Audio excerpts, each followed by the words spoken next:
Namaste. Welcome to Yoga Body. I'm Julie Hill. I help people eliminate pain and tension from their bodies and get back to doing the things that they love. If you want more information about what I do, you can reach me at www.yogabodylllc.com. So today we're going to be exploring bridge pose. And most of us don't think of bridge pose as a way to really get into and strengthen our legs, but it certainly is there for us. So there's lots of different versions of bridge pose. We're going to play around with some unique ways to look at it in your body. Some of it may really resonate with you and maybe others don't. But it's a great way to kind of look at what the body parts are doing in bridge pose. So let's go ahead and start out. I have a block here. You can use a yoga block, maybe a pillow, a smaller shoe box if you have something like that. And I have a strap. If you have a bathrobe tie or a belt, you can use that as well, just to kind of add some different feel to it. But we're going to come down onto our backs for bridge pose. So knees are bent, and then come onto your back. And then from here, arms are just going to be alongside your body. So you might be able to touch your heels and you might not. But just take a breath here to allow the back of the body to kind of just settle into the floor that you're on. And then from there, we're really going to look at what changes in our bridge pose when we come into it.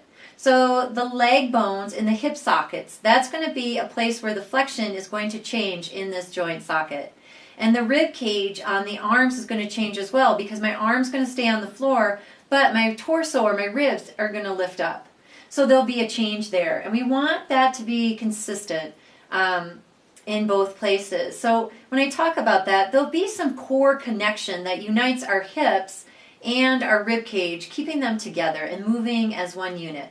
Some people come into bridge and they slowly lift their hips, and my back hasn't even lifted off the mat yet. That's one way to do it. But for today in our exploration, we're going to go ahead and keep the hips and the ribs really connected.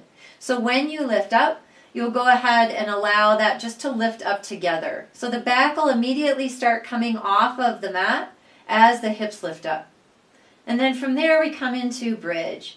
And at some point, some part of our mind wants to go a little bit further. So in my case, I would probably like to lift my sternum up a little bit more. But that'll cause my ribs to kind of poke out.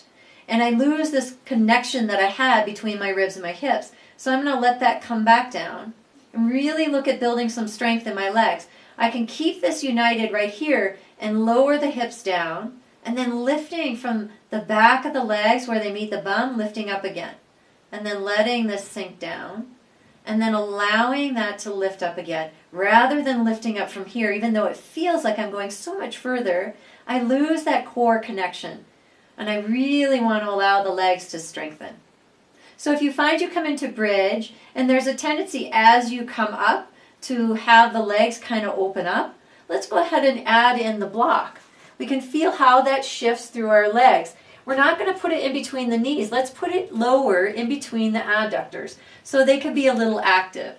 So you don't really need to squeeze the block hard, but you're going to feel the block being held by your legs there. And then we'll slowly start to lift up, keeping the inner thighs active, keeping the hips really united with the ribs as we come up through that core engagement there, and feeling the back lift off the mat. And then here we can come into that soft breath and allow the front line of the body to really open up. Feeling a release perhaps through the front of the chest, a little bit through the front of the hips, and feeling the back line of the body really working to support. And being mindful of how much our lower back is working here. Allowing that to stay generally soft and let the legs be solid and strong. And then slowly come down. You can also play around with adding a strap.